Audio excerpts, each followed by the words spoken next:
పిట్ట కథలు. చిలుక, కాకి. అనగనగా ఒక ఊరిలో ఒక రామచిలుక, కాకి ఉన్నాయంట. అవి రెండూ స్నేహితులు. అయితే చిలుక చురుకైనది, కాకి బద్ధకస్తురాలు. ఒకరోజు రెండింటికి బాగా ఆకలి వేసింది.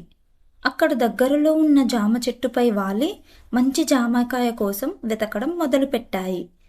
చిలుక ఓర్పుగా అన్నీ వెతికి ఒక పండు జామకాయని తెచ్చుకుంది.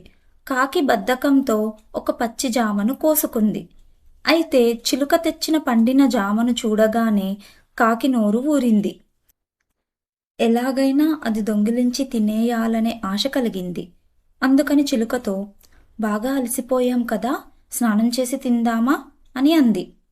పాపం అమాయకపు చిలుక, మరి స్నానం చేస్తే ఎవరు మన జామకాయలకు కాపలా కాస్తారు అని అడిగింది. ముందు నువ్వు చేసిరా, నేను కాపలా కాస్తాను, తర్వాత నేను స్నానం చేస్తాను, నువ్వు కాపలా కాద్దువు అని కాకి చిలుకతో అంది. చిలుక అంగీకరించి కాకికి తన జామకాయను అప్పగించి వెళ్ళిపోయింది. ఆ వెంటనే కాకి చిలుక జామకాయను తీసుకొని పారిపోయింది. కొద్దిసేపటి తరువాత వచ్చిన చిలుకకు జరిగిన మోసం అర్థమై ఏడుపు మొదలుపెట్టింది. సరిగ్గా అటుపైన పార్వతీ పరమేశ్వర్లు విహారానికి వెళుతూ ఏడుస్తున్న చిలుకను చూశారు. వాళ్లకు జాలి కలిగి చిలకమ్మ దగ్గరకు వచ్చి విషయం అడిగారు. చిలుక ఏడుపు ఆపి కాకి చేసిన మోసం చెప్పింది వెక్కుతూ.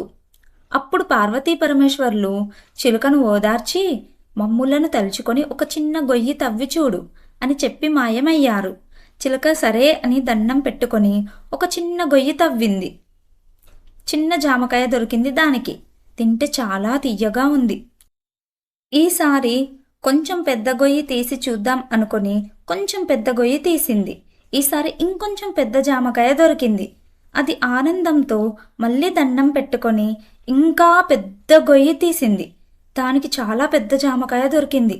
అది సంతోషంతో దానిపైకి ఎక్కి ఆడుకోవడం మొదలుపెట్టింది. అటుగా వెళ్తున్న కాకి చిలుకను చూసింది.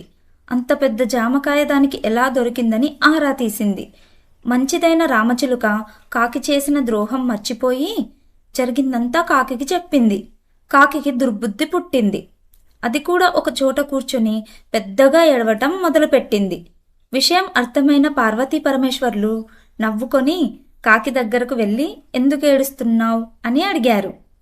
నా జామకాయ చిలుక దొంగిలించింది అని అబద్ధాలు చెప్పింది కాకి.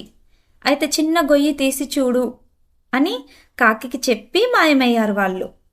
కాకి ఆనందంగా ఒక చిన్న గొయ్యి తీసి చూసింది. అందులో నుండి చిన్న తేలు వచ్చి కుట్టింది దాన్ని. అమ్మోయ్ బాబోయ్ అని గెంతుకుంటూ ఈసారి పెద్ద గొయ్యి తీసింది. ఈసారి పెద్ద తేలు వచ్చింది అందులో నుండి. కాకికి తను చేసిన తప్పు అర్థమయ్యి ఎగురుకుంటే చిలక దగ్గరికి వచ్చి క్షమాపణ కోరింది. అవి రెండు మళ్ళీ మంచి స్నేహితులు అయిపోయాయి. ఈ కథ మీకు నచ్చితే లైక్, షేర్, సబ్స్క్రైబ్ చేయండి.